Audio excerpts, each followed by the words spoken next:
Bonsoir à tous et à toutes.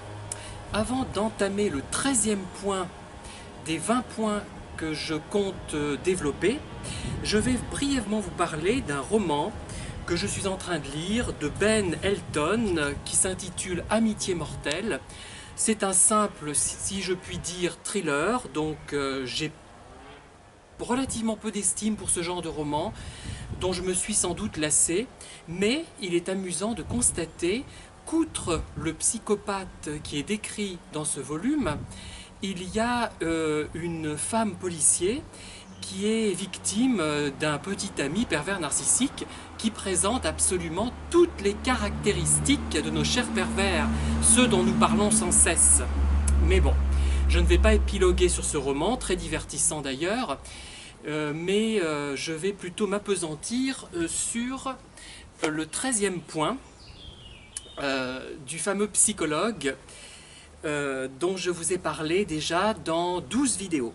Alors, le 13e point, c'est l'usage de la rhétorique et de la persuasion. Le pervers narcissique se situe dans une sorte de stratégie guerrière. Cela fait d'ailleurs penser, l'idée me vient subitement à l'esprit, à l'attitude de Julien Sorel dans Le Rouge et le Noir. Hein. Il va à l'assaut en quelque sorte de Madame de Rênal. Il essaie de remporter une guerre en fait. Son modèle d'ailleurs c'est Napoléon Ier. Vous vous souvenez sans doute de ce roman qui est très intéressant parce que je pense qu'il n'a pas été compris comme il aurait dû l'être. Je pense. Hein. Alors cette stratégie de guerre l'amène à chercher à influencer, à séduire et dominer.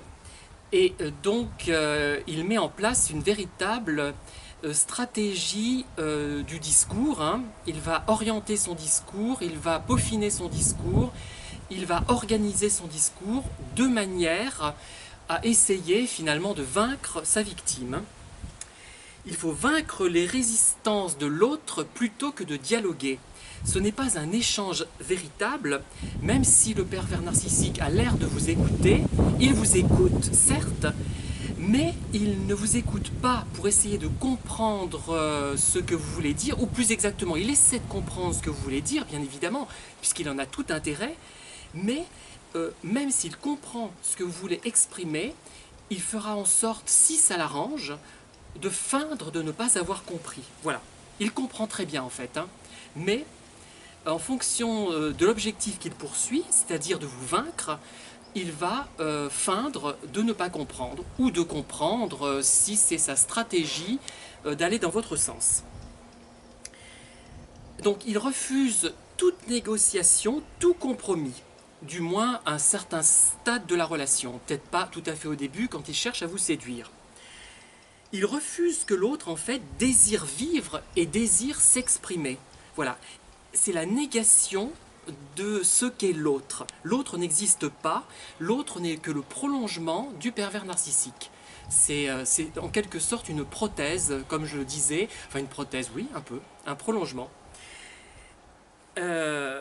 Donc l'autre ne peut exprimer un point de vue différent puisqu'il doit être en accord avec son manipulateur.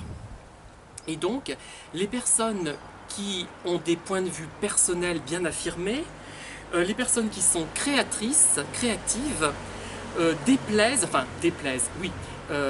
au pervers, pas exactement. En fait, il en a envie de ces personnes, mais il va chercher à les anéantir. À la limite, peut-être même est-il plus attiré par ces personnes, puisque ça sera d'autant plus difficile de les réduire à néant, et ils auront d'autant plus de mérite. Mais enfin, ça dépend aussi de la personne manipulatrice. Si c'est une personne manipulatrice paresseuse, ou, enfin j'exagère, ou alors plus ou moins intelligente, la proie, la victime, sera plus ou moins intelligente, hein, en fonction de ce que souhaite le pervers, de ce qu'il est en fait, de son niveau intellectuel, parce qu'ils se ressemblent à peu près tous. Hein. Finalement, leurs stratégies sont à peu près les mêmes, leurs modes de fonctionnement sont les mêmes, ils n'ont pas réellement d'identité différenciée les uns par rapport aux autres. Donc, ils cherchent un pouvoir absolu, totalitaire, car pour lui, le pervers narcissique est persuadé qu'il incarne la vérité, avec un grand V, et la loi. Il incarne la vérité et la loi. Voilà. Donc vous n'avez pas à à entrer en conflit avec lui, à entrer en contradiction avec lui, puisque c'est lui qui a raison. Voilà, vous devez vous soumettre. Et en même temps, si vous vous soumettez, il va vous reprocher d'être trop soumis. Si vous vous rebellez, il vous reprochera d'être rebelle. Hein. Il n'y a pas de solution, pas d'échappatoire. C'est presque comique parce qu'au bout d'un moment, on a compris. Hein, et on a envie de dire c'est toujours la même chose. Alors, ils le font plus ou moins de façon subtile, enfin, si on peut dire.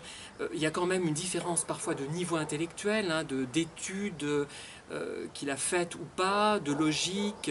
Bon, voilà, ils sont plus ou moins efficaces, plus ou moins dangereux.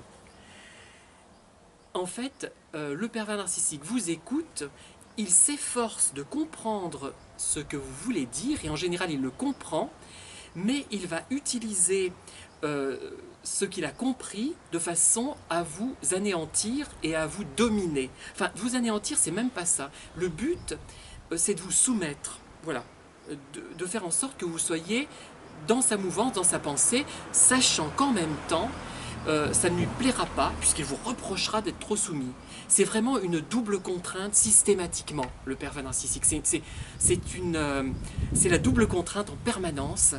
Il va vous reprocher, par exemple, d'être trop bavard. Si vous vous taisez, il vous reprochera d'être muet. Il n'y a pas de solution. Le juste milieu qu'il recherche, qu'il prétend rechercher, n'existe pas. Vous ne le trouverez jamais. Ou alors, quand il sera satisfait, ce sera une manière d'obtenir quelque chose de vous manipuler. Voilà. Donc, je crois que cette vidéo, finalement, je l'ai faite, mais j'ai l'impression de redire la même chose systématiquement. On en revient au même fonctionnement. Et une fois qu'on a compris le fonctionnement d'un pervers narcissique, une fois qu'on a appris à l'identifier, je crois qu'on peut quasiment calquer ce comportement à tous les autres et les identifier facilement et s'enfuir très rapidement. Ce qui est important, je crois, c'est de comprendre comment il fonctionne, d'en avoir expérimenter au moins un, d'avoir une base théorique, d'avoir lu quelques ouvrages sur la question ou regardé quelques vidéos. Et je pense qu'une fois qu'on a acquis cela, on est armé. Évidemment, après, il y a le phénomène de dépendance dont il faut se défaire. Et après, il y a voilà. Donc je ne sais pas, d'ailleurs, j'ai remarqué que certains vendaient des techniques pour ne plus être dépendant, etc. Est-ce que cela fonctionne? Les avez-vous essayés? Les avez-vous testés? Voilà. Merci en tout cas de m'avoir écouté. Je vous dis à très bientôt pour une nouvelle vidéo. Bonne soirée.